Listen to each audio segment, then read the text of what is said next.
We're slowly introducing him to things that are insanely vulgar. You didn't start with porn? No. Well, we started with John Mulaney, who always... With Baby J? He's seen Baby J. He's seen all the specials. Oh, okay. So there's some stuff in there that's maybe not... Some stuff. 11-year-old friendly. What was he out getting in the middle of the night? Yeah. So he loves John Mulaney. Why do you need all that cash?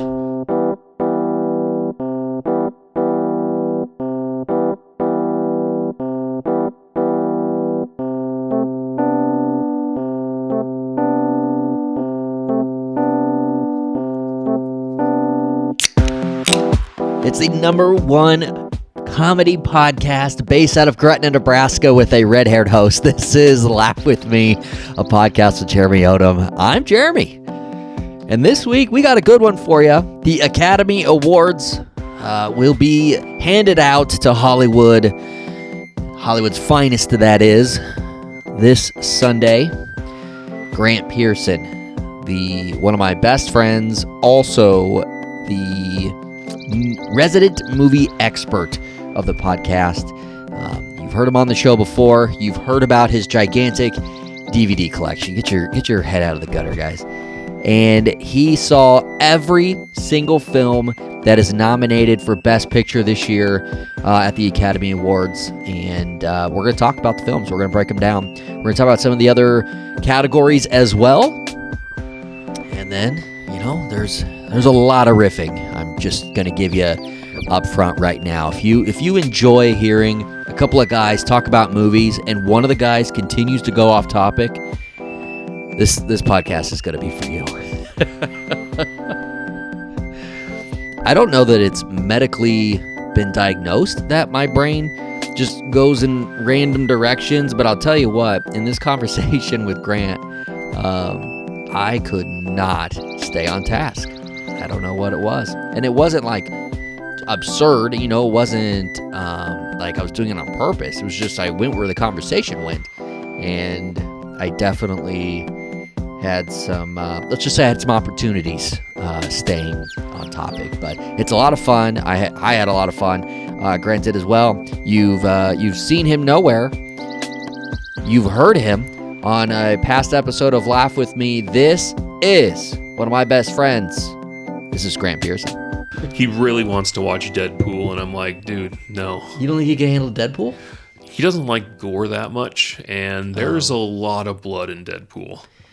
He watched all the other Marvel movies. He's seen all the other Marvel movies. There's death in Marvel movies, but there's not people getting ripped in half and having all their insides fall out. You do know that Deadpool's entering the Marvel universe. I know. That's why he's really into it right now, is wanting to watch Deadpool, because it's entering in, so he wants to see it, and it's just like... In my opinion, that is like the next must-see movie coming out.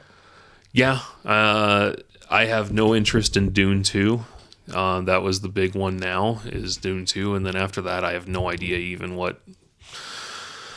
I'm very behind on movies for 2024. So, Dune, funny story about Dune. I do want to see Dune. I'm interested in Dune.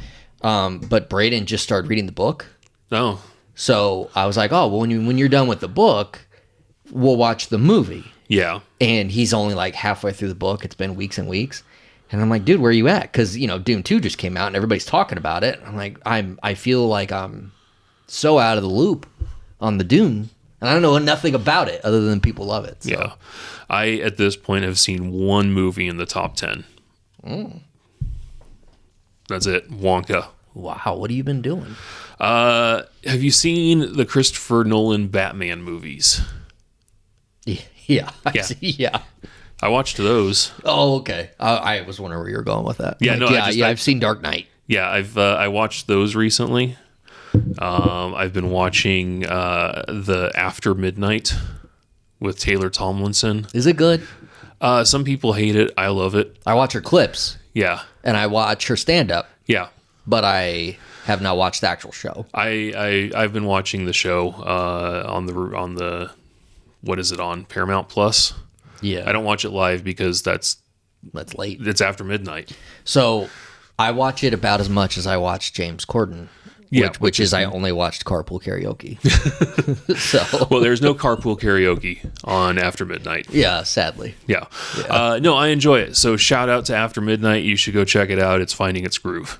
Okay, so you do have something to promote. I'm promoting That's awesome. After Midnight with Taylor Tomlinson. I thought you'd have something to promote Maybe this will get me a shout out on Twitter or X. on the X. On the X, because it's X, also known as Twitter. I do want to. You brought up Christopher Nolan. I just want to throw this out here. That apparently he wants to make a horror movie, and I think that's going to be amazing if he does it. Sweet. 3.5 hour horror movie. That'll be fun. I think he saw what Jordan Poole did, and he goes, "Oh, I can do that." Yeah, except, see, horror movies work well in like 90-minute bites, maybe 2 hours. Christopher Nolan doing a horror movie Would be amazing. I'm here for it. Maybe this is a way for him to get a little vacation because it'll be a shorter film. Maybe. I can see that. I'm interested in what he would do with horror, but I'm also... it took me forever to watch Oppenheimer just because I had to find 3 hours to watch Oppenheimer, and I did not get a chance to see it in theaters. I watched it at home because I had to work with my schedule, not with a theater schedule. I watched it last week on Peacock. Yeah. Only because we were going to do this podcast because I wasn't into the Oppenheimer hype Yeah. so much, but I was like, well, we're going to talk about, the best pictures, and Oppenheimer is right up there with them. So Yep. I was like, well, I got to watch this movie. It was all right. It was all right. It was 3 hours of partial black and white drama with a message, I guess. It was insanely fast paced. Yeah. It was the feel-good movie of the summer. And I don't understand why it was a movie that people said had to be seen in the big screen. Yeah. Do not understand that at all. No, it was one that was absolutely fine at home. Movies that need to be seen on the big screen are very rarely nominated for Best Picture. This is true. This is true. Yeah, so do we want to get into Oscars here? Yeah, so, for those of you that don't know, this is Grant Pearson, good friend of mine for how long now? 30 years? I probably way overshot. You How old overshot are we? it. Yeah, we met in 2002.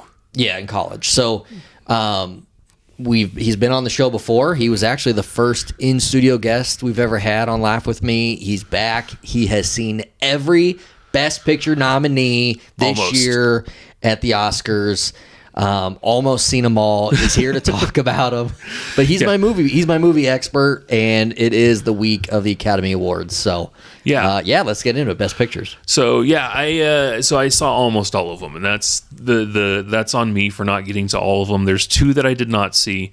I did not see The Anatomy of a Fall. Okay. I had no idea where I could watch it. Have you ever seen somebody fall down before? Oh, absolutely. You've seen the movie. Okay, fair enough. Yeah. Past Lives. I did not see Past Lives because I believe it's on Hulu. I don't have a Hulu account. Which Can I tell you a quick story about Hulu? Yes.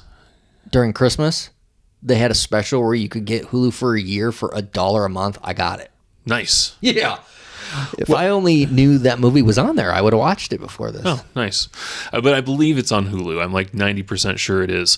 My in-laws have Hulu, and we have the account set up. Don't tell Hulu this. Oh, boy. Oh, I'm going to get our account shut down. Anyway, so we have it set up on the upstairs TV, but I don't use the upstairs TV because distractions. Because you don't climb stairs. No. Well, I go to the basement all the time. I have to climb all kinds of stairs. Well, you go down. And then you ever go up? Yeah, I have to get out. It's weird. But no, so Past Lives is on there. I don't have the login information, so I just never got around to watching it. So I've seen 8 out of the 10, which is still a passing grade. Yeah, 80% is good. It's enough of a score and a grade to have my daughter go into a panic that she's going to fail. And we try to tell her it's okay. C is average. So anything under that is below. Everything above that is great. Good job. I saw the honor roll on the refrigerator. So good job. Both kids, That's on a roll. Very impressive. They have already exceeded everything I've ever accomplished. In high school, I was on honor roll 3 times. Wow. Never consecutive semesters. And there was a semester where I hit a 2.0 in there. So never consecutive. So when you had the quarters that you did you just coast knowing, well, shit, I already hit my marks. Yeah, it was just one of those things where it's just like, I've done what I need to do this year. Why try from here on out? Did you ever hear about your grades, like from your parents? No, not really. No, I don't think we talked about them a lot. My attendance issues, I heard about those a lot. Oh, you didn't go a lot? I did rack up like 20 absences in one semester. Because you were sick? Sure. Sick of being at school. Was this like... I remember I was in lifeguard training for one of my... You seem trustworthy. Yeah, you don't show up to school. Well, I went up to my teacher and I'm like, hey, how many absences do I have? And he looked at his book and he goes, 3. And I'm like, really? Like, I did not believe that was correct at all, but I'm like, all right, I'll take it. So then I didn't show up the next day. Was it one of those things where you, like, your parents thought you were going to school and you just did other things, or you were just like, yeah, I'm not going today?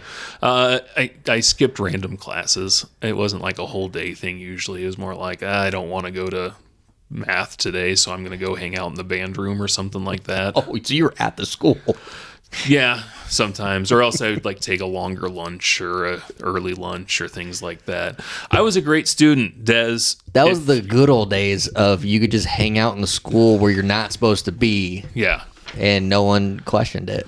Yeah, and I had to say I was a great student to my son just in case he ends up listening to this one. Yeah, he's going to start listening to the show because he's coming on the show. Yeah, he's going to come on the show at some point. So, I need to stress that school is important. See, another thing for you to promote. Yeah. So, Travis, Travis, our friend Travis, him and I one time, I think it was senior year, we skipped and went to the airport. This was pre 9/11. Okay. When you could go to the airport and just hang out. Yeah. Because President Bush was gonna arrive in Omaha, and we wanted to be there. Yeah. Yeah. So we read the newspaper. We literally were just hanging out, and then once we realized we're not going to see the president because they're not going to just let some fools see the president, we left. But at that point, we'd already missed the day of school. Yeah. So you did it for something important, though. Yeah, it was something worthwhile. It was a civic event. And it was funny because I had told my mom that I was going to not go to school. I was going to go do this thing, see the president. It was a big deal. I needed to do it, right? And she didn't agree that I should do that, but she knew that I wasn't going to be at school. So when the school called her and was like, do you know that Jeremy's not in school? She's like, yeah, I know. They counted it as excused absence. Nice. It was awesome. That works. All right. We're here to talk about Best Picture. Best Picture. Okay. So 10 movies up for Best Picture: American Fiction, Anatomy of a Fall, Barbie, The Holdovers, Killers of the Flower Moon, Maestro, Oppenheimer, Past Lives, Poor Things, and The Zone of Interest. Okay. So tell me this. Out of all the movies that you have seen, don't count the 2 that you haven't, which one did you, not stress, but it was a struggle to get through? Maestro. Okay, why is that? Maestro, I didn't know if there was actually a story going on or if it was just Bradley Cooper really wanting an Oscar. Ooh, which he does. He wants that Oscar so bad. He's been nominated so many times. Is he the new Leo? He's beyond Leo, I think, at this point as far as nominations. Oh, really? Yeah, I think he has 12 total nominations because he also gets Best Picture nominations, and he's had, I think, a writing nomination. And he's been snubbed on director before. Yeah, so, he has all kinds of nominations and has never won, so he wants an Oscar more than anything in the world, and I think that's what this movie was for, is for him to win an Oscar, and he's not going to win an Oscar for it. I feel he should have won for A Star is Born. Who won on that year? We'll have to look that up. Johnny is going to look that up while we're talking. Was that the same year that Joaquin Phoenix won? For Joker? Yeah. That sounds right.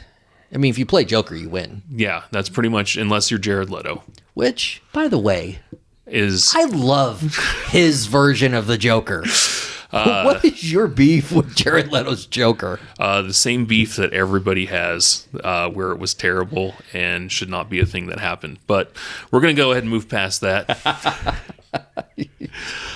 So yeah, Maestro was the hardest one to get through, just because I just wasn't interested. I honestly did not finish it.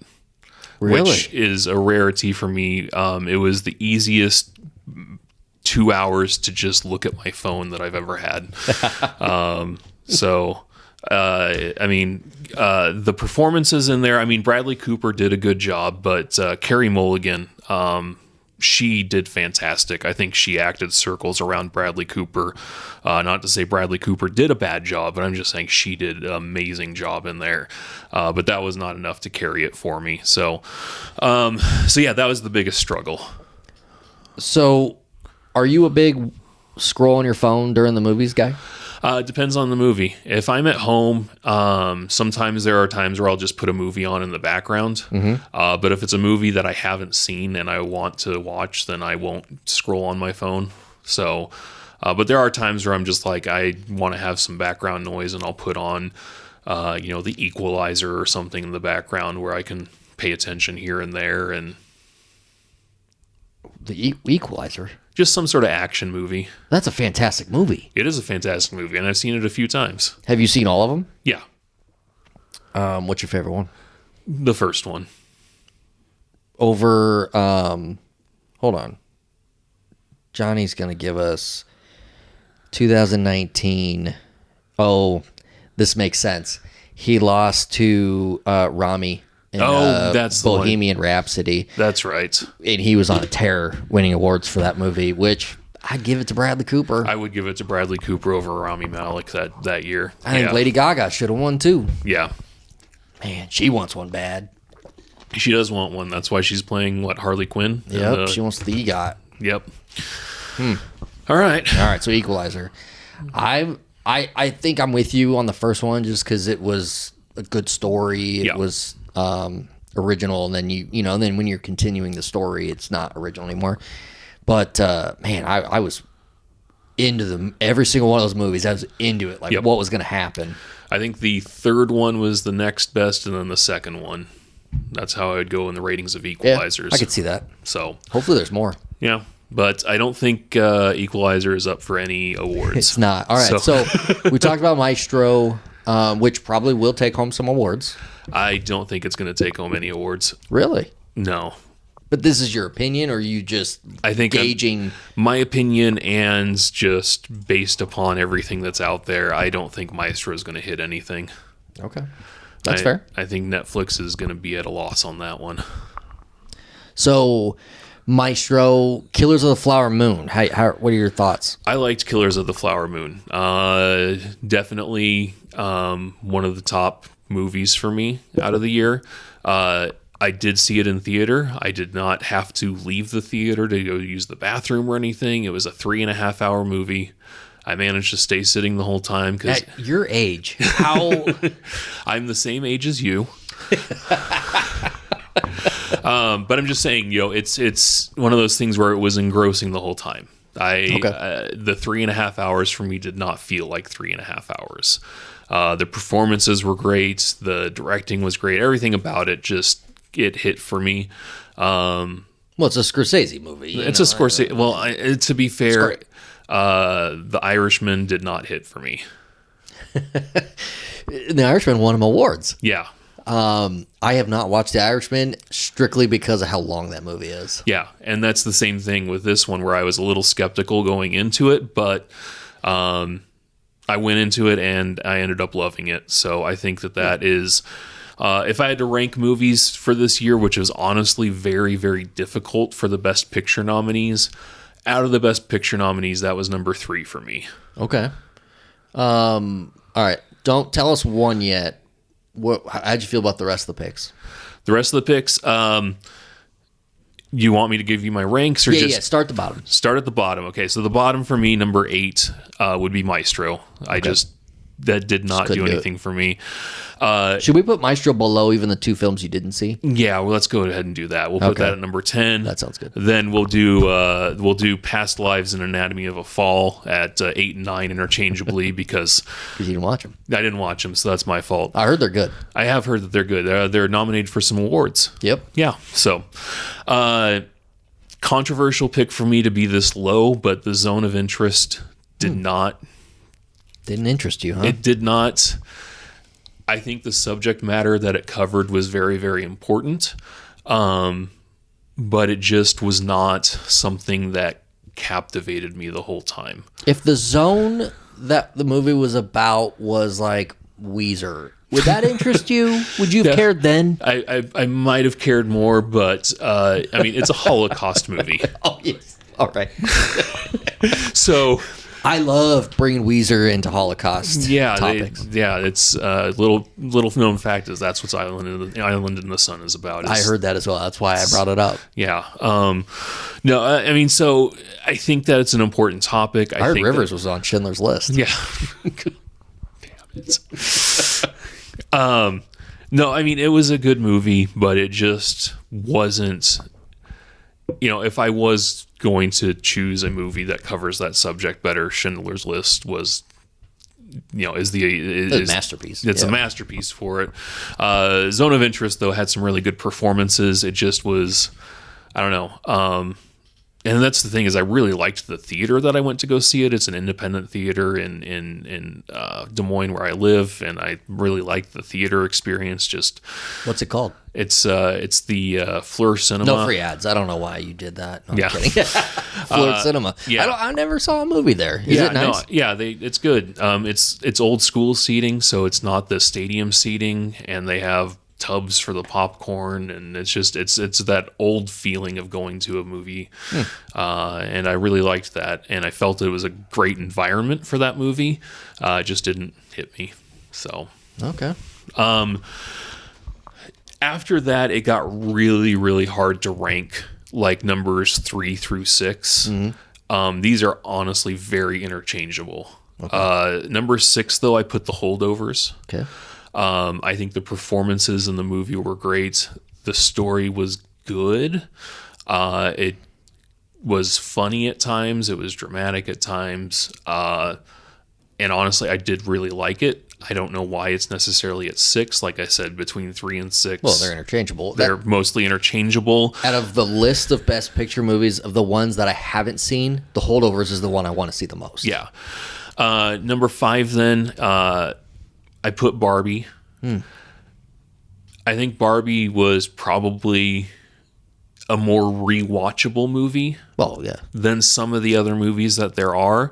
I think I would watch Barbie again over Killers of the Flower Moon, just because it's 2 hours versus 3.5 hours. So if I'm going to put in a movie to rewatch, it's easier to rewatch Barbie.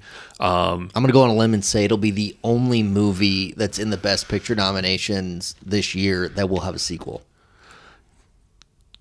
Yes. There you go. Yeah, I think that's a safe assumption. Yep. Yeah, you heard it here first on Laugh With Me. Barbie 2. Oppenheimer, I put at number 4. Which now that I look at it, I might almost switch The Holdovers and Oppenheimer around. I don't know. Like I said, there was some interchangeability in there. And then at number 3, I put Killers of the Flower Moon. Oppenheimer, super fast-paced movie. Yeah.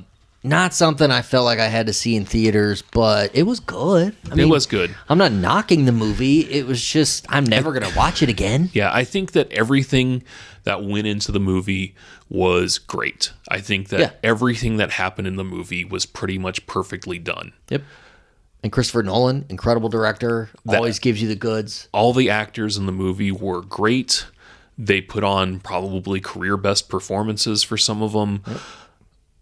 I don't know if I'm going to want to watch it again. It just wasn't in your zone of interest. Yes. Would you say Christopher Nolan, when you think of like his best work he's ever done, it's probably Dark Knight? Dark Knight is great, but then you've got Memento in there. Oh, okay. I really like Memento. I think Memento has a lot of... I almost turned on Memento yesterday. Yeah. So then we get into my top two, which number two I put American Fiction, which is, I know, a polarizing one out there. There's some people that think it's just trash, and there's some people that absolutely love it. I'm in the love it campaign. I think that Jeffrey Wright was fantastic in there. I think some of the comedy hits in there were just perfect. There is one line in the movie that I'm not going to ruin for anyone, but it is probably one of the best written lines out of any movie that came out in 2023. How they're going to say ever. And I'm like, do you not remember Spider-Man? Is that the one where woman was in jungle studying spiders when the man showed up to... Yes. Oh, I know that's Madame Web. Sorry. Oh, no. See, nobody's going to understand that reference because nobody saw the film. Everybody saw the trailer, though. Yeah, well, yeah. Anyway, and then number one, I put Poor Things. Poor Things to me was a just masterpiece of a film. Everything that went into it was amazing. And I think it has rewatchability. And it was by far my favorite movie of the year. Here's why I agree with you. Emma Stone, star of the film, San Diego Padre fan. All right, so Poor Things is now below Maestro, down at number 9. Dude, you should get behind that because as a Kansas City Royal fan, half your roster's former Padres now. We got some former Padres, but you also had a former Royal with a huge contract. You got Eric Hosmer. That bastard. You got Eric Hosmer for years coming in there, tearing up things for you. Yeah, he's still one of the highest paid players on the team, and he retired. Yeah. Aren't you excited for his podcast? No. No? I won't listen to it. And I heard that the first episode didn't have anything of... Oh, it already started? Yeah, he had an episode. Oh, shit. Exactly. Yeah. I still think his best opportunity to continue to play baseball was to go back to Kansas City for at least one season, one go. You know, people will buy tickets in Kansas City to see Eric Hosmer. They got Vinny at first base. They don't need Eric Hosmer. He could DH. We have Salvador Perez needing to get those DH spots now. Yeah, he'd be better. Yeah. All right. He's more of a hero there. Yeah. Haas is great for the time that we had him. Emma Stone, though. Emma Stone. Incredible. She's up for actress in a leading role as well. And if I were to give it to someone, I would give it to her. Okay. Lily Gladstone, I think, will probably end up winning for Killers of the Flower Moon. If she does win, I'm not going to be upset with that by any means. I think she did a great job. But I think what Emma Stone did in Poor Things was incredible. Just the progression that she did throughout the film, what she had to do with her character was outstanding. Annette Bening, who is also nominated in this category, isn't she married to Dick Tracy? Yes. So, do you remember when Dick Tracy came out and the marketing behind that movie? A little bit. Incredible. Yeah. Just incredible. All the stuff you could get at McDonald's. Yeah. That was one of the first huge marketing push type movies. Yep. I remember that. I remember that being just 90s. Yeah. There used to be, some marketing for movies. Dick Tracy blew it up. I remember the first Batman films. I remember Batman Forever specifically. Oh, Batman. Oh, I would get all those glasses at McDonald's. Yeah, they had a just massive marketing campaign for that one. Why don't they do stuff like that with McDonald's anymore? People still eat at McDonald's. Yes, they do. I think McDonald's had to change their marketing schemes to not do as much. I know that Disney pulled some of their marketing away from them for a while because of all the health conscious reasons, and I don't know. It's Disney, let's just not get too deep in the weeds with opinion. Let's sell stuff. Let's go sell stuff. We're here to make money. Why don't we get back to that? Anyway, Annette Bening, great performance. Dick Tracy, great movie, great marketing. Yes. But not what's nominated. No, not at all. And then as much as I'd like to say something about Annette Bening's performance, I can't because I did not see that movie. And then, of course, we've already covered the fact that I have not seen Anatomy of a Fall, although I have heard that is an outside chance Oh, that Sandra will win? Yeah. Sandra Holler. So Okay. What about actor in a leading role? That's going to be... it's going to be an Oppenheimer, right? Cillian Murphy? Yeah, I think that he is probably going to... Is it Cillian or Killian? I've heard Killian, but then it's Irish? Is that right? Mm-hmm. So who knows? It's probably pronounced... I know we have to get drunk in order to pronounce it, probably. Oh, yeah. I keep drinking these beers. I'm going to be able to say it perfectly here Perfect. soon. Absolutely. Paul Giamatti is always good when he does things that Alexander Payne writes for him. Remember when he did that movie where he went on the wine trip? And Yeah, he was trying all the Sideways. wine. Oh, what a great movie. Yeah.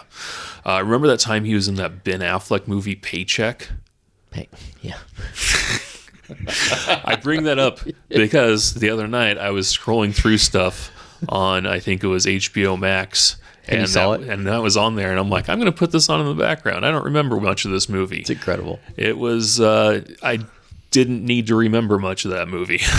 that was a phone scrolling movie. Bad movie, but not bad enough to make the lineup for Shitty Movie Saturday. No, not at all. Not even close. No, so it's credit to them for making an okay movie. Yeah, it was. Yeah, something like that. They could have made a much better movie. They could have made a much worse movie. I've seen people say, stop saying that movies are bad. It is very hard to make movies. Like, yeah, it's hard sometimes to make a pizza, but there's some bad pizzas. Yes.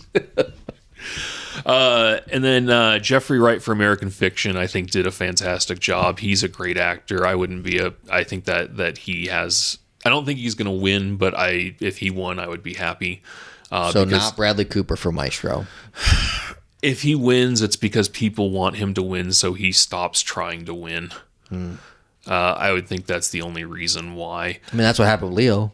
Yeah, Because that wasn't his best performance. No, and it's like when Martin Scorsese first won. Right. You know, sometimes they just say, fine, fuck it, you're going to win. That's like nominating Lord of the Rings for Best Picture for the worst of the films. Yes. Just as kind of like a career achievement thing. Yep. Yeah. And so that's the only thing but Bradley Cooper also has a lot of time left in his career to do something. Yeah, but he's been saying some weird shit lately. Has he? Yeah, he used to shower with his dad a lot. Did you shower with your dad? No, I did not. I didn't either. I didn't think that would be a normal thing. Yeah, he said his dad would always walk around naked, which, some people do, especially, you have young kids. Sometimes you're just walking around naked. I'm not advocating for it. I'm not saying I do this. I'm just saying some people do. And he would say, yeah, my dad was always naked. We'd shower together and stuff. I don't remember doing stuff like that. No, that is odd. Okay, I'm happy I brought it up. Give Bradley Cooper the Oscar so that he can slowly go away. And then we get Hangover 4. Yes, which we do need. You're right, because we need to close up all the loose ends from Hangover 3. He won't do Hangover though until the money's been made in the at the Academy Awards. Yeah, so that's true. And then I haven't seen Rustin. I don't know anything about the movie Rustin. So my cars are rusting. Yeah. Hey. Yeah. Oh. Okay. So yeah, I can't make any sort of comments about that performance. So hey, Coleman Domingo, you go do you. Yep. I heard it was good. I've heard it's up for some awards. So director. Yes. You've seen all the films except for Zone of Interest. No, I saw Zone of Interest. Oh, you did see Zone of Interest. My bad. I haven't seen Anatomy of a Fall. It was Anatomy of a Fall. My bad. Yep. So, as far as who's gaining steam right now? I think it's going to be Nolan. Okay. I think that he's going to win. I would like to see Yorgos win for Poor Things, because I think that what was done in that movie was far beyond what people have done last year by any means. Like I said, I just think that was an incredible film. Side note on that, my wife hated it. Really? Yeah, so that means that it's probably even better than what I'm saying. It might sweep. But no, I think that was great. So if it ends up being him, I would be very happy about that. Obviously this is a time to bring up that Greta Gerwig should have been in there for Barbie, because what was done in Barbie was incredible. I don't know who would get taken out of there. That's the struggle. Does she deserve to be, up there for best director and kind of get that acclaim? Sure. But then who do you take out? Like I said, I haven't seen Anatomy of a Fall. So we'll take that one out. I can't say anything on that. I would almost say to go over Jonathan Glazer for The Zone of Interest, just in my opinion. But that's where I would go. I think she deserves to be in the talk for Barbie because not only was it the highest grossing movie of the year, it was also a very well done highest grossing movie of the year. That's why it's up for Best Picture. Yeah. Oh my God. I mean, she came in and made an incredible movie off of Barbie. She made Michael Cera a star. She made Michael Cera into not just Michael Cera. Yes. Which I didn't know he was in the movie when I saw it. I saw it in theaters. Yeah. I didn't know he was in the movie. Yeah. And then when he popped in, I'm like, well, of course he plays this role. It's fantastic. Yeah, and that's one of those things when I first saw that movie, and I hate to do it this way, but the one takeaway that I had from it is Ryan Gosling is getting nominated for an Oscar. Yeah, I felt the same way. I mean, I think that was one of everybody's first impressions from it. And of course he got nominated for Best Supporting Actor because what he did in there was just, it was comedic genius stuff. I mean, that was comedy on a level that you have to appreciate what he did to that role. So it was an incredible role. It was also, he's up for his song, I'm Just Ken. Yes. Which I originally, when I heard the song, I'm watching the movie, I'm like, this is an award. Like, this deserves to be nominated right at the end. Yeah. What Was I Made For? To me, great song. It's what's going to win, but yeah.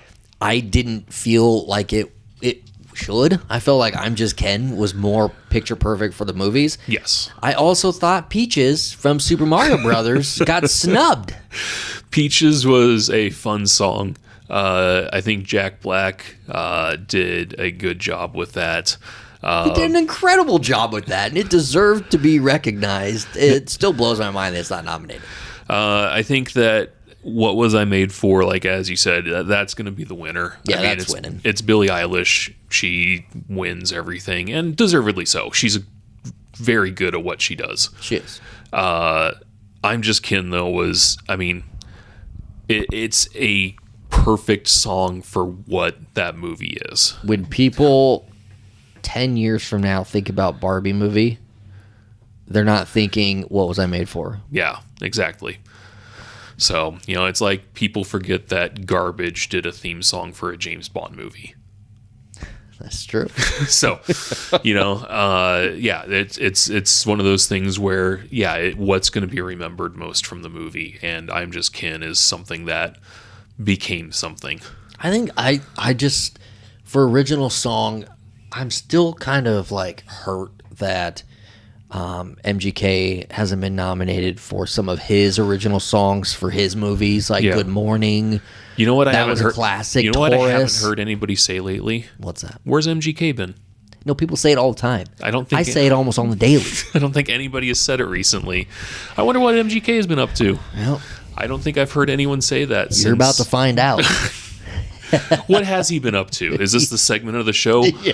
What's Machine Gun Kelly been doing? You definitely don't listen to my show because I comment on him and what he's doing every week. So what is he up to this week?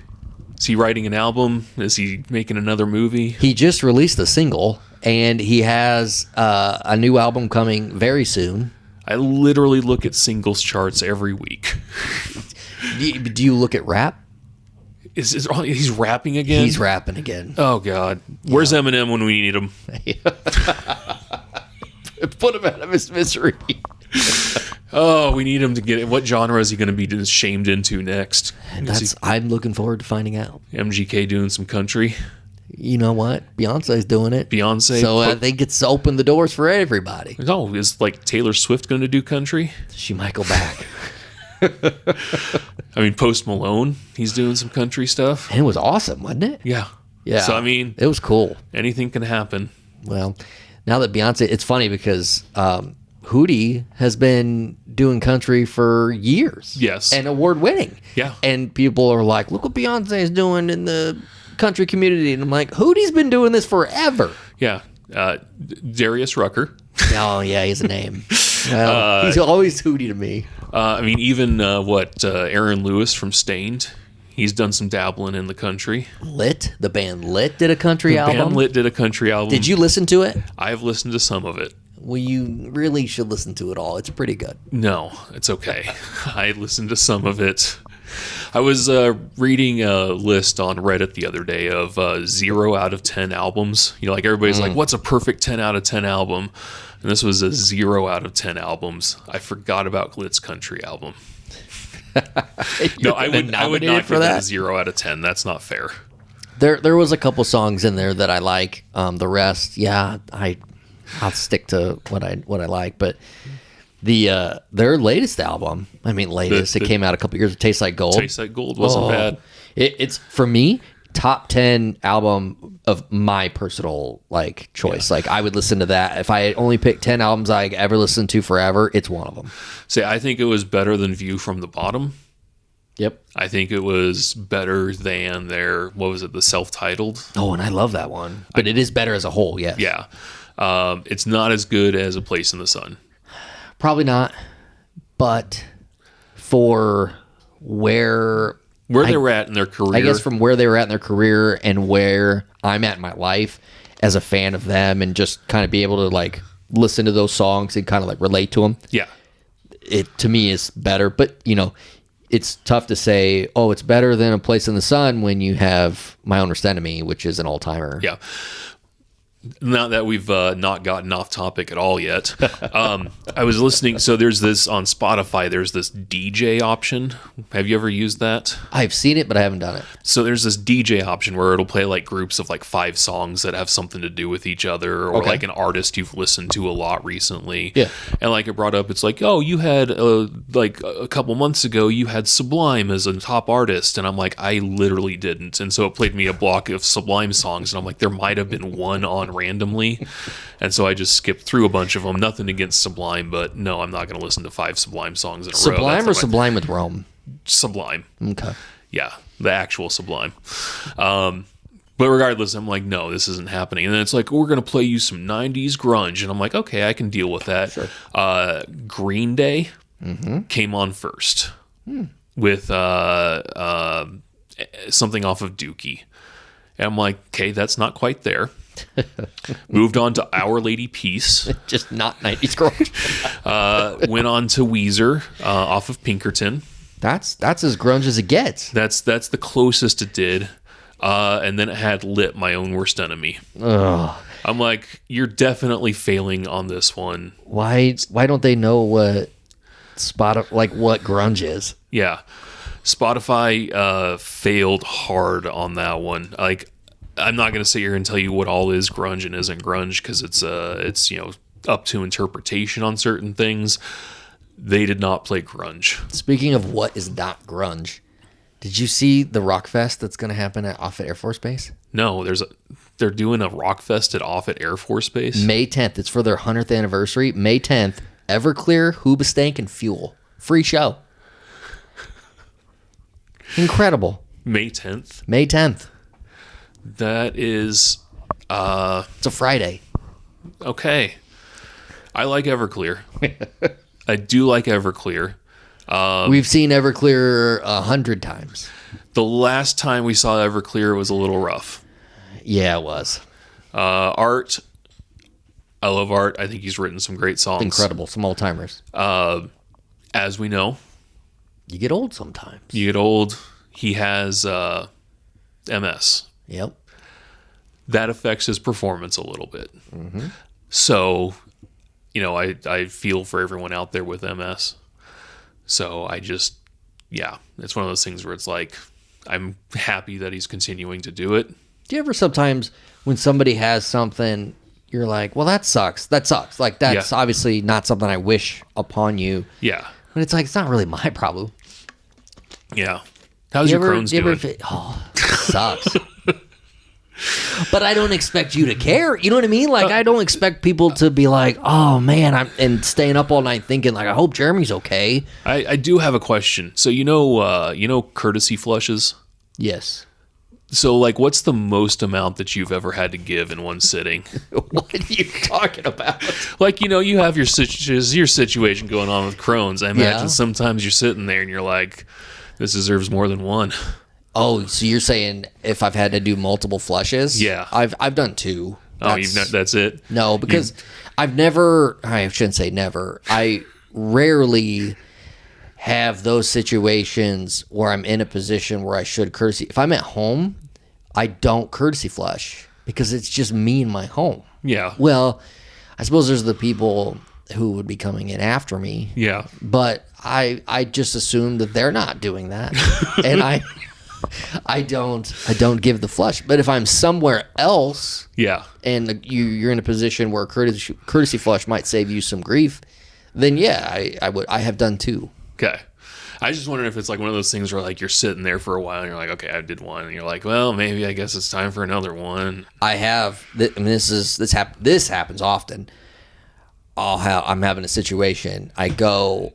It's it's bad, and then I'm done. I go. I'm washing my hands, and then I got to go back. I got to dive right back in. Okay. Like that happens often. Well, that's I happened hate to all that. of us. Yeah, but that's just such a waste. Like I hate having to rewash. Like I hate having to waste that time washing again when I've already washed. And I do. Don't get me wrong. I'm not walking around here dirty. I'm just saying I hate that I'm wasting my time washing again. I was donating platelets yesterday. Oh, because good for you. Yeah, thank you. I went to the bathroom beforehand, and somebody else came in, and they went to the bathroom, and then they left without washing their hands. And I'm like, oh, that's gross. And then I saw them go back into the lab. Oh. You hope they're putting gloves on, but even still. I'm like, maybe they are washing back there because they have. They could be washing back there. They could be putting the sanitizer on. They could be putting the gloves on as well. Yeah, I'm just that's a bad look. Right. So you might be getting pee in your blood. Oh, man, if I had a nickel. So the Academy Awards. So actress in a supporting role. Where are we at on that one? Actress in supporting role. How do we get on these tangents? I don't know. Davine Joy Randolph is going to win. That's really all that there is to that one. She's won like every single award leading up to this. I don't think anybody has been able to stop her. But since Emily Blunt is nominated for Oppenheimer, is Krasinski going to be there? Oh, probably. Cool. And they'll like cut to him in the audience, and he'll look at the camera and be like, I just shrugged my shoulders a little, put my hands up, like he does. Like, America Ferrera has had a hell of a career. Yeah, she has. She made it big on Ugly Betty. Yeah. And then she was on the Superstore. Yep. She was a funny show. Yeah. She was part of that Sisterhood of the Traveling Pants. I know a lot about her career, apparently. Yeah, you do. I just know I see her name pop up. Yeah. I don't know any of her credits. To be completely transparent about it, I have not seen an episode of any of those shows, or seen either. Superstore, I have. It's good. Yeah, it's funny. I have not seen any of the Sisterhood of the Traveling Pants movies. I just happen to know what she's been in for random things. But you do have traveling pants. Oh yeah. I travel pants all over. With my best friends, I just travel pants with them. We send them around. They magically fit. That's awesome. Actor in a supporting role, Robert Downey Jr. is probably going to win that one. I don't think that there's anything that he wouldn't win for that. I think that... Should have won for Iron Man. He should have. Not Iron Man 3, though. Ugh. Mark Ruffalo for Poor Things. I would love it if he won, though, because I think he did an amazing job in there. But that's once again me thinking that Poor Things was the best movie of the year. Should have won for Avengers. Maybe, I guess. All right, I take that back. Not Avengers. What's the one where he's stuck as Hulk and he's wearing the glasses? Avengers.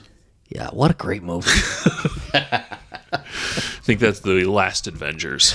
Ryan Gosling for Barbie, though. I would love to see Ryan Gosling win, actually. I think that would be great. I think that would open up things for the Academy Awards to nominate more non-drama nominees. Because that's something that definitely needs to happen. I would love to see things outside of drama, more in comedy, more in thriller, maybe even the occasional horror movie get in there. I'm not saying that horror movies need to be nominated for Best Picture, but like Toni Collette got robbed for Hereditary. Great movie. Yeah, and she was amazing in it, and she should have been there. John Goodman for 10 Cloverfield Lane should have been nominated. Who's the lead in X? Mia Goth. Oh, she's incredible. Yeah. She should be nominated for her performances in those two movies. Yeah, X and Pearl. She was great. Fantastic. So yeah, I mean, there's a lot of those out there. That credit scene of her in Pearl. Yeah. You know what I'm talking about? Mm-hmm. It still haunts me. So good. So anyway, I think that would open up more things if Ryan Gosling were to win. The same thing could be said for when Heath Ledger won for Dark Knight. It should have opened up more, but it didn't really after that. But hopefully, if we see some more diversity as far as the types of movies that win. Do you think Ryan Gosling shows up with blonde hair? I don't think so. I want to see him actually perform. I do too. Sing the song. Yeah. He said he would, right? He said he would, but he hasn't said that he actually is. He said he would. I bet he does, because Billie Eilish is gonna. Well, yeah, that's because she wrote the song. Usually, a lot of times, it's done by the people that wrote the song. Yeah, but I mean, it's Ryan Gosling. It's Ryan Gosling. He's a star. He's a A-list star that sang the song. So I mean, to not have him do it would be crazy. Bradley Cooper sang his song in a haunting performance. Yeah, with Lady Gaga. Yeah. Yeah, I mean, hopefully he does. I'm looking forward to it. Okay. All right. Was there any other categories you wanted to cover? I know nothing about the rest of the stuff. Whenever we fill out these ballots, I just always kind of go off of... Which we do. Every year, the Academy Awards, we fill out these ballots, and we've been doing it. Well, we're trying to figure out how long we've been doing it. It's been like 20 years, 17 18, years, 19, 30 20, years. I don't know. Something. Yeah, it's been like 44 years that we've done this now. We do. We send we fill out the ballots. I mean, like the kids do it. Does Des do them? I know my kids do. Yeah, Des did one last year. It's fun. So yeah, and so just for a frame of reference, last year I watched a total of 224 movies, with 66 of them being releases from 2023. Wow. Now, when we do our Oscar ballots, I tend to lose. Yeah, but the thing is, when you're looking at the number of movies that are actually nominated in the Academy Awards, we're talking, 15 films, 20 films? Yeah. And, I mean, this year I've actually seen quite a few of them, but... it's one of those things where I look into the stuff that I've seen and I like, and I'm like, okay, I'm gonna vote for this, and then or I talk myself out of things, and so I end up losing a lot, and then you and your wife end up winning. Yeah, we've been on a tear the last few years. Yeah, you guys have done it quite often. Just destroyed me. And I do less of watching the movies and more following kind of the buzz. Yeah. And just like who are people talking about? And I think really that's what matters. Yeah. And I know Kathy always just picks the people that she wants to win. Yeah.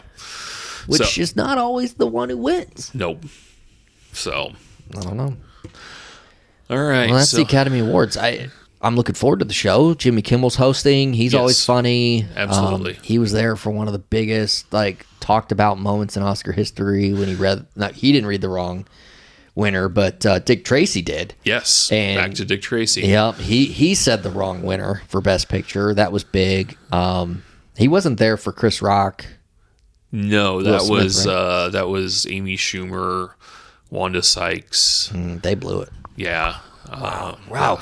Comedians hosting and then a comedian got assaulted. Yeah. Wow. I forgot about that. No one thinks about the host that year. No.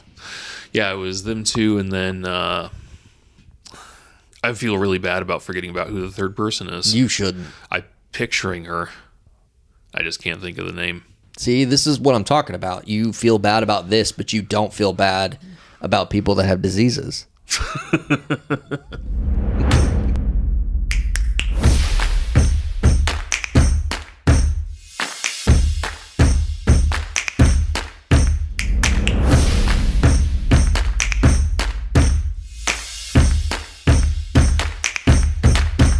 So on the flip side, we talked about the Academy Awards. On the flip side, they always do the Saturday before the Academy Awards, the Raspberry Awards, the Razzies. Yeah. The worst movies of the year. Yes. I like these awards a lot. Not for like picking who it's going to be, but just seeing who they're beating up this year. Yes. So these ones I did see all the nominees. You did see them all? Yes. That's so great. I own 4 of them. That makes sense. So the 44th Golden Raspberry Awards for Worst Picture, The Exorcist Believer. Yep. I watched that. I watched it too. Expendables 4. The Expendables. Wanted to watch it. Haven't because I haven't seen the first 3.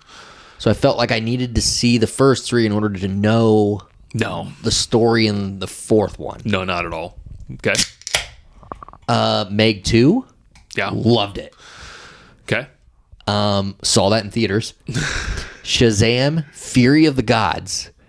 I avoided it because I hated the first movie. Yeah. I hated the first Shazam. Yeah. I thought it was terrible. Yep. And then Winnie the Pooh, Blood and Honey. I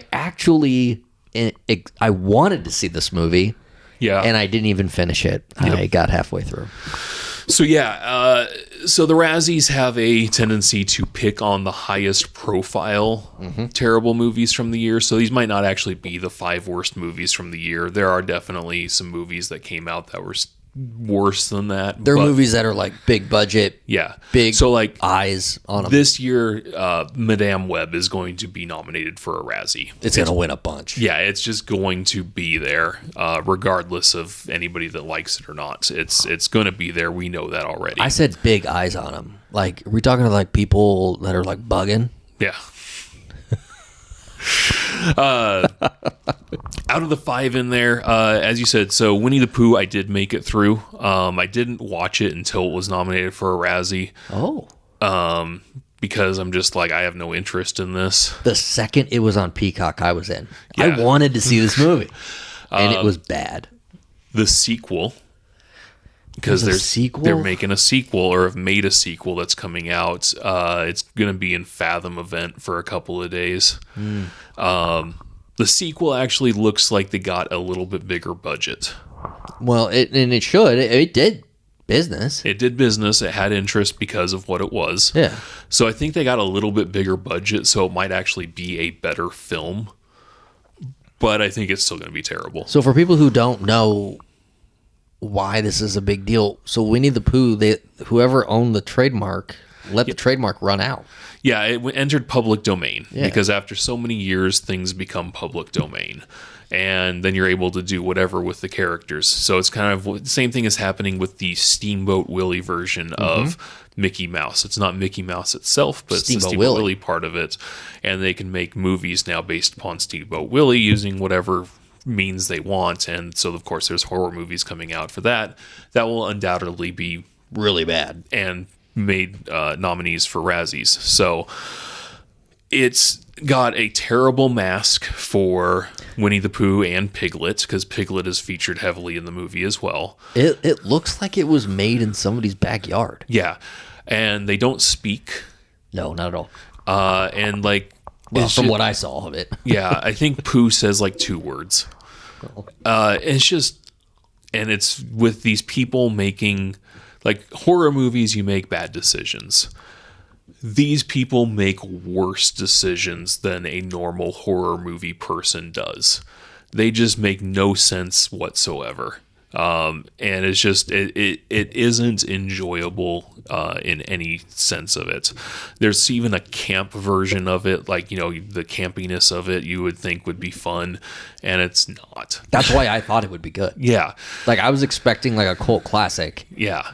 and maybe it'll get there. I don't know. Like, It's just bad. If there's a drinking game with it, maybe that'll become interesting over time. But Yeah. right now, it's not. Expendables, which I do have to pronounce that way every time So, because did you like it? no, Did you like the first three? haven't seen them. See, this is why you didn't like it. See, this is why I'm holding out. No, I saw part of the first one and was not digging it. It looks like the second one actually had a more stacked cast than the first one. That's not possible. It Every is- cast gets bigger. Yeah. The second one had the best cast. The fourth one, it had probably the worst cast that you can possibly have for this movie. It's not even like old action heroes anymore. It's Stallone, and I think it's Dolph Lundgren, and then Jason Statham is the most tenured action star. Megan Fox. Yeah, she's not an action star. She was in Transformers. Yeah, she was Transformers as like Jennifer's Body. Jennifer's Body was not an action movie. Good Morning with a U. Nobody saw that one, and it wasn't an action movie. I'm just saying, like, she's not known as being an action star. She's not known for anything, really. Stone Cold Steve Austin. What one was he in? He was not in this one. Dang. It's good just actor. one of those things where there were action stars in it, but it wasn't your classic Schwarzenegger, and, well, obviously it's not Bruce Willis anymore. But Is he dead? He's not dead. He just has aphasia, which is a form of dementia. I knew he was sick. Yeah. I'm not joking about that, but I thought he that's died. why the Razzies actually had a Bruce Willis award for putting out terrible movies, and then they learned why and they removed the award. Well, good on them for doing Yeah, that. so yeah, Expendables was just terrible. Exorcist Believer, I saw, it wasn't great. It wasn't bad. It wasn't bad. It was there. It was there. It's something that exists, and I'm not going to dog on too much. I mean, I think that I thought it was a great Peacock movie. yeah. Like, you're looking for a movie on Peacock, and they're like, "Here's a new release," and you watch it. Yeah. Like, that's what I thought. Yeah, I mean, it Why are wasn't- all these movies on Peacock? Yeah, it's not scary necessarily. You No, know? not at all. But I mean, it Meg has. 2 made me jump more than Yeah, The Exorcist. Meg 2. I think everybody's big beef with it was the fact that it wasn't featuring Megs the whole time. Yeah. I mean, there was a lot of like, It's like a heist film. yeah. I think that was the big beef with it. Which, you know, if it was marketed as a heist film with big sharks, then it's like, okay, well, maybe that could have been more interesting if it was marketed that way. But instead, it's marketed with a shark getting ready to bite a dog. I remember watching it thinking, this is not good. Like, it's not as good as the first one. Yeah. I'm enjoying the ride, Yeah. but it's not what I was expecting. Yeah. It's going to get hated on. Yeah. Like, I knew it was going to get hated on, but I don't know. I enjoyed myself. That's really all Yeah. you can expect at the movies. You're not getting high quality cinema out of it, but it is something where if you look at your phone, you're not going to miss anything. Which you do enjoy doing while watching movies. Some movies. Meg 2, it happened. And same with Shazam 2. Shazam, the first one, I didn't care about, but I watched the second one, and I cared less about that one. The first one was so bad. Mm-hmm.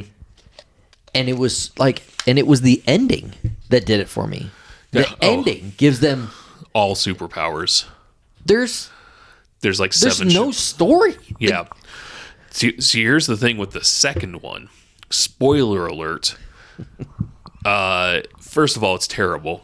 Secondly, it has a Wonder Woman cameo at the end, which she cameos in like all these movies now. But she's got a cameo at the end where she comes and resurrects Shazam, who died. Oh, jeez.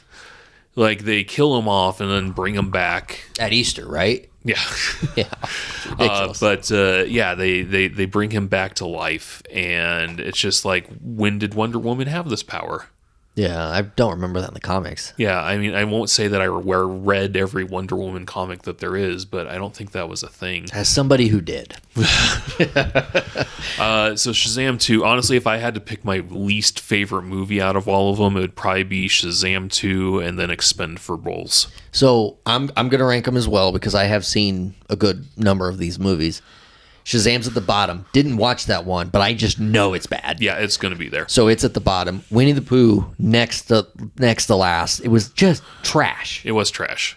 And I'm excited for it, and I'm going to watch the sequel. Oh, yeah, absolutely.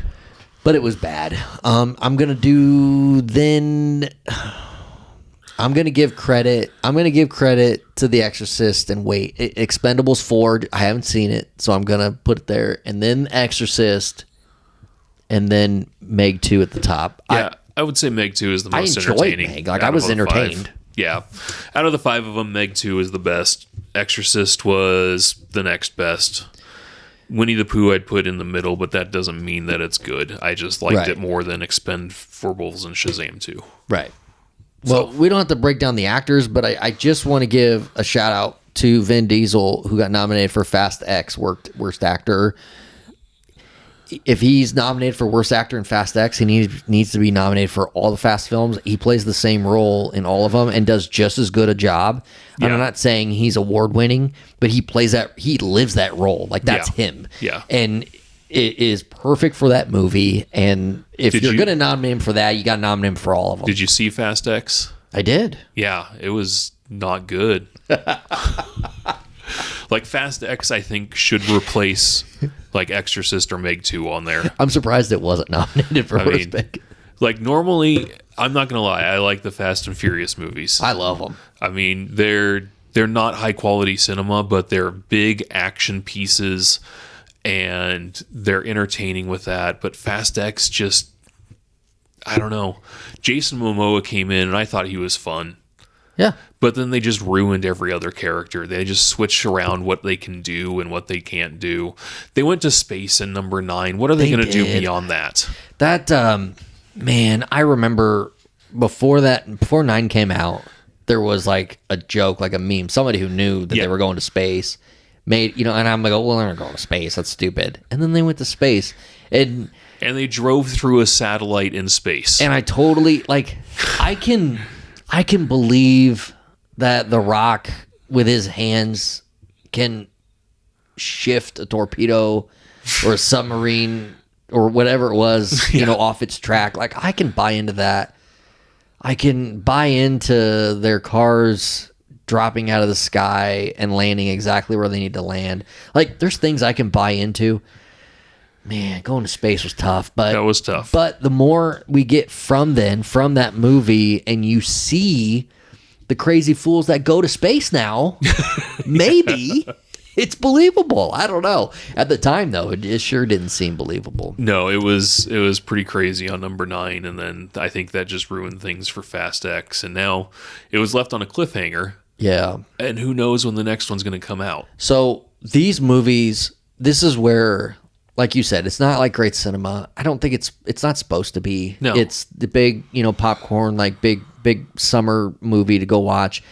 It's like going to see a Marvel movie, frankly. They're big superhero characters now, and they're even in that ninth movie. They talk about it. They talk about it. It's within the picture that they're superheroes. Yeah, so they're very self-aware. I don't know. I'm enjoying this part of the ride. I guess they're ending after the next one, but I don't believe it. Well, they're doing another spin-off movie, I think. Okay, hopefully. And then they're doing another one after that. These movies could go on for the rest of time for all I care, and I'll watch every single one of them. I say it's at a point, though, where they need to stop for a while. Hobbs and Shaw, Calvin and Hobbs, I don't know. It was really, really good. I enjoyed that movie, but then The Rock dipped out.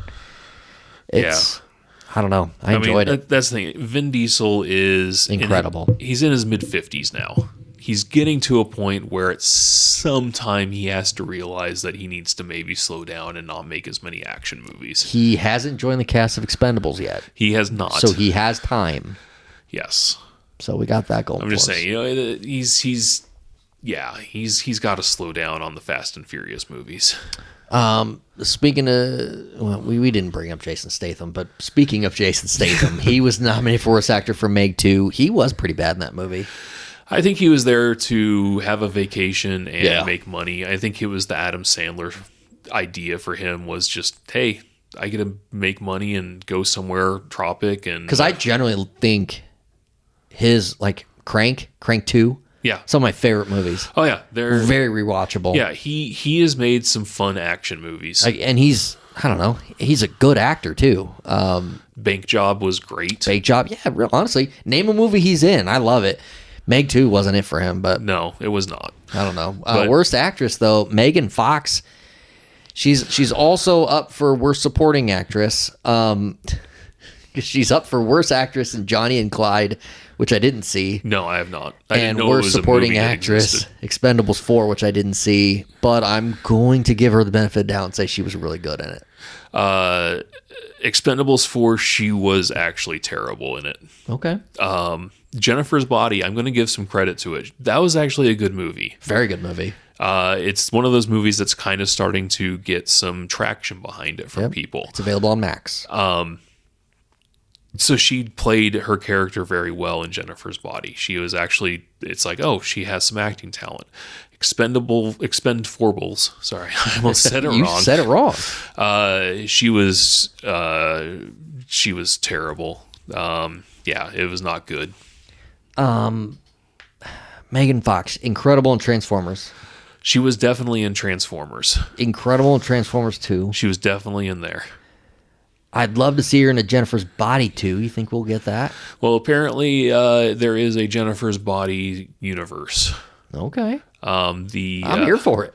The Lisa Frankenstein that just came out apparently is part of the universe. Really? Yes. I'll have to check that out. Yeah. I did not know that. Yes. So now you know. You piqued my interest. You know, Adam Brody is incredible in that movie. Adam Brody is a fun actor. He is. Whatever he appears in, it's usually entertaining. So I'm reading this book called what's it called? It's about the OC. Yeah. And it's like, it's one of those books where they just interview everybody involved. Yeah. And then they start the beginning and work to the end, and there's just little Yeah. sentences from everybody. You know what I'm talking about, whatever. I've got one for Saturday Night Live and another one for Community. Yeah. So I'm reading that about the OC because I'm a big fan of the OC, and it's just so interesting. They didn't want Adam Brody. He didn't want the role, and he ended up getting the role. And he can you imagine anybody else? Did you watch the OC? I never really watched the OC. I was like, I'm sitting here saying, can you imagine anybody else in that role? And you're like, I don't care. Yeah. No, but like Ready or Not, did you see that one ever? I don't think I did. Oh, he was great in that. And that movie's just fantastic anyway, but Because he's like a guy who wants to act. Yeah. Like he wants to feel the role. Like he's not, on the flip side, and I'm not saying Megan Fox isn't somebody who wants to act. I think she's a really good actress. But Adam Brody, I don't know, there's just something about his like mindset going into a role is probably different. yeah. Yeah. So he picks his roles accordingly. There you go. All right. So yeah, Razzies. Bad stuff in there. Some bullshit nominating Bill Murray for anything on this list. And he got Worst Supporting Actor in Ant-Man and the Wasp, which not the best movie, but it was entertaining. It was not. All right. Well, that's it for movies. You watched a lot of movies last year. How many movies did you add to your DVD collection? Anyone who heard you in the previous episode of Laugh With Me called Grant Pearson knows you have a massive DVD collection. I haven't added that much since the last one, honestly. I slowed down a little bit because I got so many in a short period of time. I managed to catch up. So I've probably... How long ago was I on? That was... Well, it was in the fall, so... Yeah. Well, we're going through the holidays, and it's tough. No one's buying a whole bunch of DVDs, or they're hoping for gifted DVDs. So maybe 100. Wow, still a lot. Still a lot. Still a lot, but you're buying them cheap. It's not like you're out buying $30 DVDs. So. Yeah, I'm buying them from Whatnot. Shout out to Whatnot. Yeah. So on Whatnot, do you You win them on auction? Yeah, they're basically live auctions. So somebody will sell the Blu-ray. They'll start it at $2, and then there's a 10-second countdown that will refresh every time somebody bids higher on it. So there's a thrill to it. You're a gambler. Well, or else it's sudden death, and it'll just count down, and you bid higher on it. But I mean, a lot of times the DVD will be sold for $2-3. So, or the Blu-ray. Or else there's certain shows where you just get to pick what you want, and then they just stack them up for $2 a piece or whatever. So you get 5 Blu-rays for $10 plus shipping. And do you see what movies are in that group? Yeah. Okay. Yeah. You always get to pick whatever it is you want, and so a lot of the DVDs or the Blu-rays will come without like the digital code, which is fine by me. I don't need the digital code, but the new ones. When a new movie comes out, sometimes you can get it for $8-10 on there because the sellers will sell the digital code off somewhere else. Wow. There's a business in that, huh? There is. There is a market for it on lots of places. I know that there's a subreddit just filled with people buying and selling digital codes. That's interesting. I didn't know that. Yeah, I looked into it once, and I'm like, this is way too complicated. Oh, you were going to get into that world? No, just like for some of the ones that I had, like just a few of them were like, I do not need a digital copy of this movie. So are you just a buyer, or do you sell? I just buy. Yeah, I don't sell. Have you thought about it? No. Okay. I keep too many things. Too much work. Yeah. You used to have 1 billion movie posters. That would have been cool to sell in there. Yeah, well, too many of them. I think in the old apartments, I put holes in them with pins. Oh, people wouldn't want that. Yeah, no. There are people that sell movie posters on there, though, so. Yeah. Yeah. I'd like to get some. I have Fast and Furious. That's an important makes one. sense. Yeah. Well, something I wanted to talk about, it's been a long time. But I remember, we've been friends for a long time. We've also been Facebook friends for a long time. And I would see you post sometimes, like, on random, like, Target, Yeah. like, threads. And, like, somebody would go on Target's Facebook page and just complain, like, wildly about something. Yep. And then you'd comment back to them, and it was incredible. Yeah, so people would get onto, like, Target's Facebook page and be like, why are you selling rainbow merchandise? And I'd be like, because they're a business and they can do what they want. It's like, what do you think complaining on Facebook is going to do? And then they would just be like, I can do what I want. I'm like, yeah, so can Target. And so can Target. It's like if you don't want to do it, then, or if you don't like it, then you don't shop at Target. You don't have to get on their Facebook page either. It's like, just basically I would just call out people for being dumb about things. Like even bathrooms, like people would complain about the bathrooms, and you'd come in with like real common sense like answers back to them, and they'd be shook. Yeah, that was always my biggest thing, was just there's no reason to make dumb comments on Facebook pages, because there's not going to be any change that happens from them, because they're following either state laws or internal policies, and they've made those decisions because of what's happening. And you being mildly upset because you don't understand the world around you is not going to be something that they're going to use to institute change. So is that like the internal like HR manager in you just wanting to be like, this is my way to kind of be like, no, you can't change things. It was me just, I don't know, for a little while I would get on and just see it, and I'm just like, you are just hurting things. I don't understand why you got to do this. And plus it's always been important to me to also make sure that being a supporter of gay rights and things like that too was always a big part for me to. Well, as a gay man yourself, you definitely. No. I am not, but if I were, that would not be a problem. It would not. You're right. But that was something also where I would see those comments and I'd just be like, this person's dumb. I need to go in and say something to them to just let them know that they are not correct. And even though I knew that my comment back wasn't going to change their mind, I just knew that it was something that I felt like I had to do at the time. I don't do it anymore because there were places that started doing it more professionally. Not like in a professional manner, but did it as their job because they were comedians, and they would go out there and do it much better than I ever could. I forgot what the page was called, but they would actually post and it would say customer support as their username, and then they would respond back to them, and the person that was commenting would think it would be actual customer support. Yeah, that was great. responding to them, and it was just fantastic. It was something like Happy to Help or something like that, and it was just, once I saw them doing it, I'm like, oh, this is my job being eliminated. I'm sure you've been in this situation before where you're physically at a store and hear or see somebody saying these exact things. Do you ever feel obligated to go and step in and just be like, actually, sir, they have a right as a business? I've never really heard somebody going off on something like that necessarily. I've only ever said something, I think, once, where a person was complaining about a policy, like at a cash register, where they were complaining about a coupon not being taken or something. I don't even remember the situation, and they were just bitching for a while, and I'm like, they can't do anything about it. Nothing. I'm like, it's $1. I'm like, just move on.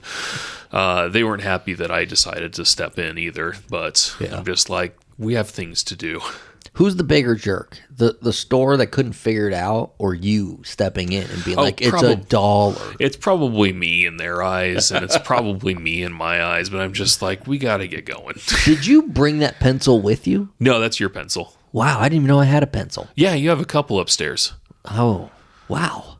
I couldn't tell you the last time I saw a pencil. Yeah, no, well, you've got it, and you're writing with it, and I'm like, the whole time I'm thinking he brought a pencil with him. Nope. And I was so impressed. Nope, that's your pencil. But that's my pencil. Yeah, I've been making notes about things. Well, you're making notes about the show? No, I was like earlier. Before you're making a list, a grocery list. Yeah, before you got here. When you were taking care of things at work. I'll tell you what, that thing at work, boy, you walked in and you were red like you had been laying out in the sun for 3 days. I haven't been that mad in a long time. I will tell you that much. I mean, literally, how long have I been working there? It's been open since June. I started there in May. So I haven't been that mad in almost a year. Yeah. Oh, man, was I mad. Yeah. Oh. So. Another story for another time. But yes. And if you're going, oh, don't be a little bitch, Jeremy, tell the story. Well, no, okay? There's legal ramifications, yes. I believe. Yeah. So we're just going to have to wait. You don't need to know. But yeah, so, there. Yeah, that's that. What else you got? What do you? I was writing down. I was writing down movies that I'd like throughout the year, but I can. 100%. Yeah. No, let's talk about those. These are movies. So these are movies that you've seen this year that you wanted to talk about. Give the credit their due. Yeah. So that maybe weren't nominated. So I don't have anything personally to promote, as we've talked about. So I promoted After Midnight. Yep. I promoted your son on an upcoming Laugh With Me episode. Yep. So movies from 2023 that I thought need to be talked about. Horror movies. There were some really good horror movies from the year. Evil Dead Rise is an obvious one. That one was seen by a lot of people. It was a good movie. But the ones that I think were overlooked a little bit, there was one on Hulu called Totally Killer. Oh, I don't know that one. I need to watch it. It is Back to the Future meets Scream. I love both those films. So Totally Killer? Yeah, it is fantastic. Hulu. I might watch it tonight. It's not going to be anything that obviously wins awards. As we know, there's no award season for it. But I loved that movie. I thought it was great. Thanksgiving, I know, is getting some credit for it. Just watched it. Good movie. Yeah. Talk to Me was about basically this hand that allows you to be possessed by a ghost for a little while. Did not watch that. Fantastic movie. I highly recommend it to people. I recommended it to a coworker, and she, I think, is permanently scarred by it. So that was... she's dead. Yeah, she pretty much said she had to look away for a little while. Where do you find your horror movies? Are you on like the Fangoria or Screambox or anything like that? No, I just watch stuff as they find. Yeah, as I see stuff come up, I just watch it. Comedy wise, I know a lot of people saw No Hard Feelings with Jennifer Lawrence. Yep, I did watch that movie. That was good, but I think the best comedy of the year was a movie called Bottoms. It is about two lesbians in high school who start a fight club in order to get the girls that they want. Well, that sounds incredible. Where'd you see that? Saw that in theaters. It is not available on physical media. You have to rent it. Oh no! Digitally in order Don't to get Kyle started on this. You have to rent it digitally, which is a bunch of crap. So I want to buy it and have it physically to watch whenever I want. So otherwise, you have to rent it or buy it digitally, which is terrible. I know a guy who knows a guy who has a way. You can buy like copies off of eBay and stuff from Yes. people that are doing it. And the same thing happened with Barbarian the year before, which is a fantastic movie. Incredible movie. I knew nothing about Barbarian going in. Same. In fact, I avoided watching it because I didn't know anything about it. But then people kept putting it in their lists of like top movies. I'm like, well, all right, we'll watch it. It was incredible. When the first half of it happened, Yeah. oh my God. We'll talk about that off the air. I don't want to ruin it for anyone. Spoiler alert. But yeah, Bottoms it was just and so much more murder than you think is going to happen in that movie. Well, I want to watch. I want to see it, but I can't see it. So You eventually, hopefully. Yeah, otherwise you can probably torrent it somewhere or whatever. Not that I said. Oh, but you said I can rent it digitally. Yeah, so you can pay $4 or $5, $6, whatever it is. Okay. It's called Bottoms. It's fantastic. I'm in. It's got. I'm blanking on her name, but she's also in The Bear. A.O. Debris, I believe. The star. Yeah. Yeah, She's amazing. yeah, she's in Bottoms. Did you know she started as a stand-up comic in Chicago? Yeah, she was on the SNL the other day. She was. She did really good. Yeah, so But I had no idea that she was a comic. yeah. Well, he was a mic comic, but she was a comic. Yeah, it was she awesome. was. I didn't know that originally, but I learned that about her after the Saturday Night Live episode. Did you watch last night's SNL? I did not yet. You're gonna. Yes. Yeah, me too. Yeah. So, other than that, that's kind of what I have for movies that I wanted to talk about from the last year. Well, Totally Killer. I may watch that tonight. Like, Yeah, I'm hyped. suggest. Yeah. Well, that's awesome. Well, good list. Yeah, Barbarian, man. Barbarian was What so a good. movie. There are people out there that are like, "Why do you like this movie?" It was so good, though. Yeah. That's the Wait, biggest so thing. people who have seen it ask that? Yeah. Oh.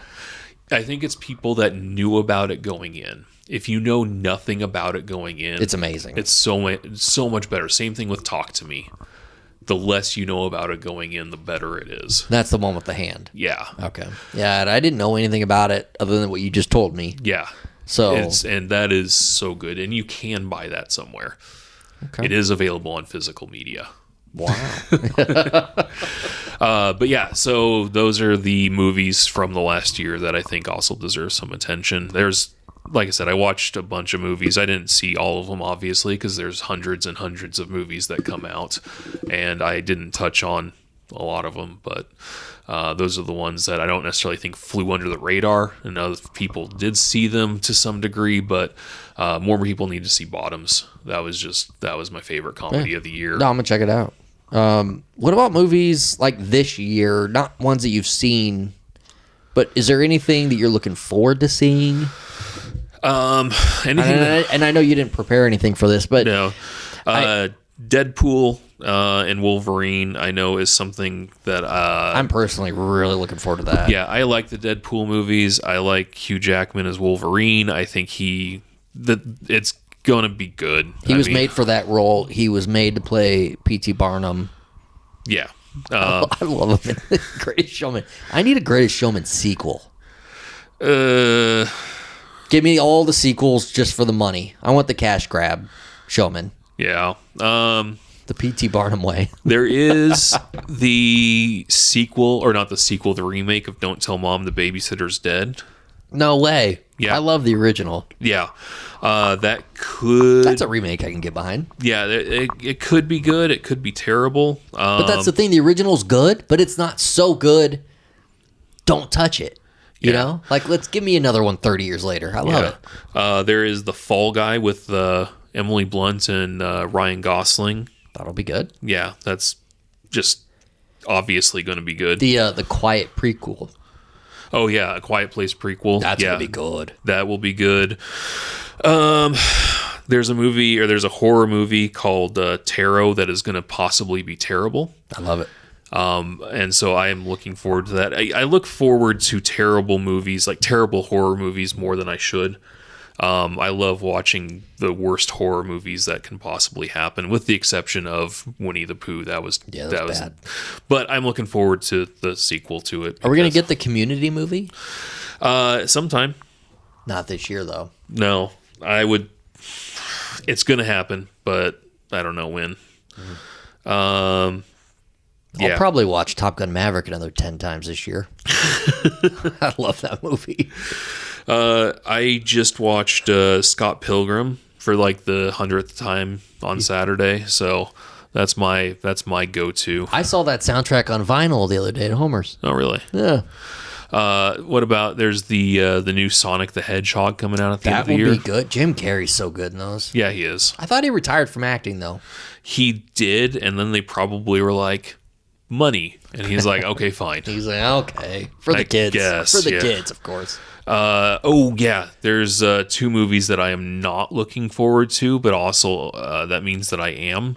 There is the Kraven the Hunter and Venom 3. Oh, Venom 3 is going to be so good. They are more Spider-Man spin-offs where nobody asked for them. I'm actually looking forward to Venom 3, but not for the reason of we need it for the story. It's going to be so good. I just enjoy that kind of world, the Venom world. Yeah. Because if we've learned anything from Morbius and Madame Web. Yeah, stay away. Yeah. Sony doesn't have it. No. Kraven the Hunter is going to just not be good. And Venom 2 was not good. No, but it just wasn't. But isn't Venom 3 going to have Spider-Man in it? Like the good Spider-Man? I don't know. Like the British Spider-Man? I don't know. I don't know if Tom Holland's going to be in it. I don't know much about Venom 3 right now, but I think that there's a lot. Or are we getting Venom in the next Spider-Man movie? There's a lot of stuff between Sony and Marvel right now. Not to try and break it down because I don't know all of it, but I think that there's some stuff between Sony and Marvel right now. Negatively? Yeah. They're not happy with Morbius and Madame Web. That has nothing to do with Marvel. Yeah, well, that's the thing, is that it has nothing to do with Marvel, but it says Marvel at the beginning of the movie. And yes, because it's their property, but like... And so people are thinking it's part of the MCU. So Marvel's mad at Sony for making bad movies, or what? Yeah, making bad movies and dragging Marvel's name into it. Why wouldn't they just get over the ego and work together and make $1 billion? Because Sony owns the rights to the Spider-Man characters, which is like 300 characters that they own rights to. So why don't they work together and make $1 billion? So when they first negotiated Spider-Man to get Spider-Man into the MCU, Sony said, yes, you can do this. Marvel gets 5%. Oh, wow. That was the deal, is that Marvel gets 5% of it. And then they reworked the deal after like the whole Sony fiasco. Yep. Marvel wanted half. They ended up at 25%. Jeez. So Sony wants to try and build this Spider-Man universe and be able to make what Marvel is making, and it's not working. DC can't do it either. So the whole thing is will they sell it back? Because Marvel, when they sold the film rights off for Spider-Man back in the 90s, they sold the film rights. Guess how much they sold it for? Probably like $50 million. $7 million. Oh, jeez. So, wow, that's an all-time mistake. Yeah, they did not make a good move on that one, but they were just bleeding money at the time and needed to just get whatever they could. So right now they have this character that they sold for nothing, and it's just a big thing that's potentially going on now. Wow, Tom Holland's stuck in the middle. Tom Holland is stuck in the middle. Like right now, Sony is trying to fast track a Spider-Man 4 because the other movies are doing terrible. Yeah. And they want to bring back everybody that was in Spider-Man 3 because they want to have Toby and Andrew come back and make it another big thing so that it makes $1 billion again. Yeah, I'll go watch another movie with all them. But Marvel is just like, we already did that. Yeah, and it's not part of the story. Yeah, and we need a new story for Spider-Man because everybody forgot about him. It's this whole thing. We need to do something else. And so they're looking at like a street level story where him and Daredevil are taking down the Kingpin. I could get behind that. So they're looking at something like that to be done. So there's two very, very different ideas. Now the Kingpin show, like the character that's in the on the Disney Plus, like show, it was very good. Yeah. So that's a whole bunch of stuff that isn't funny.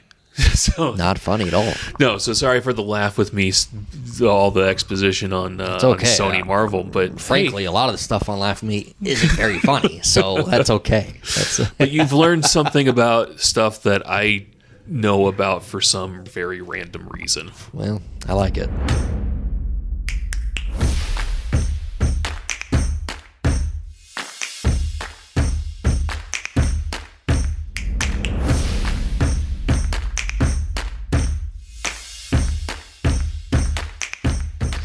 All right, we're going to play a game. Okay. Sometimes I work out new jokes. Today, I'm going to bust out a game that I played. If you're a fan of Laugh With Me and you've listened to the episode Eric Larson Part 2, you heard, and it's actually the most listened to episode in show history, so I'm expecting the same out of this one. Okay. We're going to play a game called Instant Debate.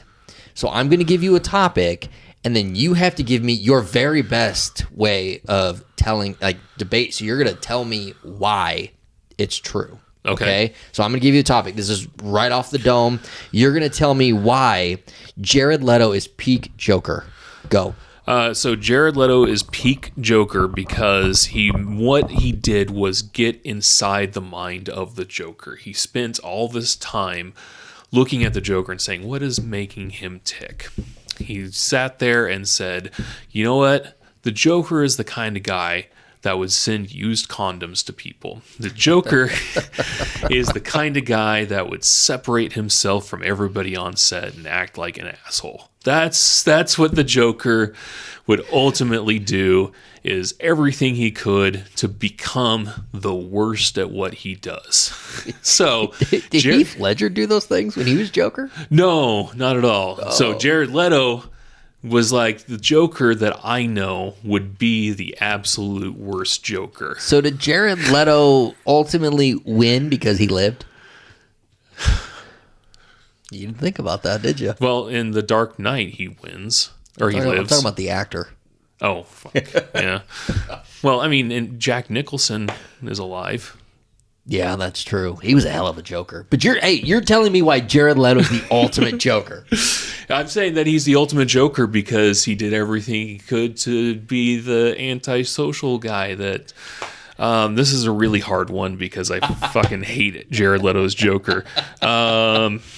So I'm trying, and that's as much as I've got. All right. You did okay. I just enjoy hearing you talk positively about Jared Leto's Joker. I did for a couple of seconds. You did. You gave it your best, and then as soon as you had an out to talk negatively, you were all in.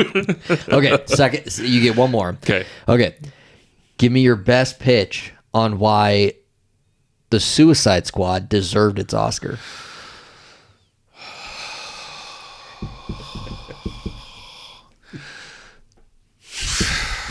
Can you even do it? It's like... So The Suicide Squad deserved the Oscar. You got makeup, right? Yeah, I think it did. Okay, so the makeup in the movie was great because they made up a story as they went along. What's that have to do with makeup? Exactly. They made up best makeup stuff. As they went along, they're just like, what should we do next? They're like, let's make it up. I don't know. You're not convincing me. I mean, because every other movie, they're like, let's just write a movie and make it. And then they're like, no, with our movie, we're going to make it up as we go along. So best makeup, Suicide Squad. Oh, no. That was terrible. You were better at telling me Jared Leto was a great Joker. You really hate that movie. Yeah, I don't like that movie. I love it. It's like two parts, that movie. The first half's incredible. The second half, it just doesn't sit right. The first part of the movie is the first time that you flush and then wash your hands, and the second part is when you have to go sit back down again because you realize that you're not done. Well put. I like it. But the second Suicide Squad, The Suicide Squad, is such a better movie. It's a good movie. Oh, so funny story about that. Ashley and I love the first Suicide Squad movie. We think it's a fun ride. We don't think it's a good movie. In fact, like I said, the first half I think is actually a really good story. The second half, there's just something to it. But we sat down to watch that new one, with John Cena, and Braden loves John Cena. So we were like, oh, well, the kids can watch it. Like, we've seen the Suicide Squad. We turn on the movie instantly. It's not for kids. No, no. We were like, we paused it. We were like, we are so sorry. We had no idea. They were like, we're going to go ahead and go now. And they left the room. Yeah, because it starts off with a whole bunch of people dying. Yes, it does. Like, graphically. Yeah, it was. It's not. That's the reason why I don't want to show Deadpool to my son yet.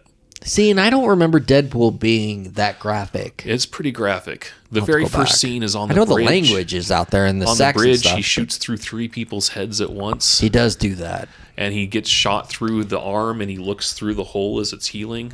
Yeah, but remember, we grew up on 9/11. Like, we've seen shit. In the second movie, Juggernaut takes Deadpool and rips him in half, and his intestines fall out. That is true. All right. See, to me, that's like fun comic book shit, and then the sex is probably over the top. The first movie, there's some pegging that goes on. Yes, there is. So, there's things that I'm just like, I don't know if I'm ready for this yet. Yeah. Well, he's getting there. Mm-hmm. He's getting there, and he's going to need to see it before the new one. Yeah, so hopefully he matures a lot in the next 3 months so I can show him. I'd love to have him on the show and talk about it. We'll have to see what he thinks of Deadpool. But, okay, so all right, so I gave you 2. You give me 1. You can come up with whatever you want, one topic. I'm going to have to debate whatever it is. I don't know what it is. You didn't even know I was going to ask you this. But you are writing it down right now, and then I'm going to read it, and then I'm going to tell you what's true or not true. I guess it could be whatever you decide. You can hear the pencil. Here, I'm gonna. All right. You can hear the pencil when I'm writing. It's impressive. It's my pencil. Are you ready? I'm ready. Okay. You have to tell me why Jurassic Park 3 is better than The Lost World. Oh my God. I love why Jurassic Park 3. America loves a trilogy, and Jurassic Park 1 set the tone for dinosaur movies forever. It did things, Steven Spielberg did things in movies that we've never seen before. He brought dinosaurs to life. He brought the tension and the feel and the stress of actually living with dinosaurs. You could actually believe that dinosaurs were real in this world after watching Jurassic Park. Jurassic Park 2 then followed that up with a movie. Yes. But it was no Jurassic Park 3. Jurassic Park 3 gave you 86 minutes of pure adrenaline. Something that if you didn't watch in the movie theater, you missed out.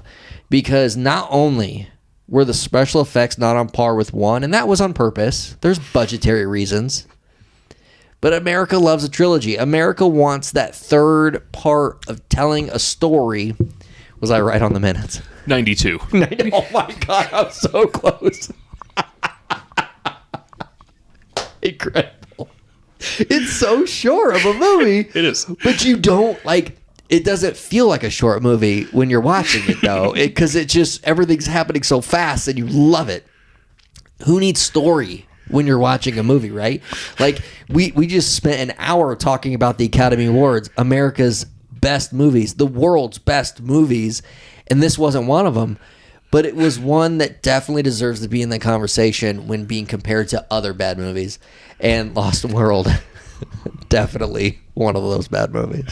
All right. How'd I do? You did wonderful. You get how do they rate debates? I was never in debate club. You get like scores, and then whoever's got the highest score. Actually, the judges. There's judges. Yeah. There's 3 judges or whatever, or 2 judges or 1 judge, and then they score you, and then they go, you know what? I believe I go your way. Yeah, no, so. I mean, you beat me. I mean, that's regardless. If there was a judge in here, they would score you better than they scored me because I just completely gave up on the argument. Well, so. you refuse to stand behind Suicide Squad. Yeah, so, yeah, I mean, I probably could make up some stuff if you gave me time to think about it. Yeah. But there's certain principles you have as a person. You know what's funny? I've been sitting on that since the last time you were on the show because I'm like, I need you to stand behind Jared Leto.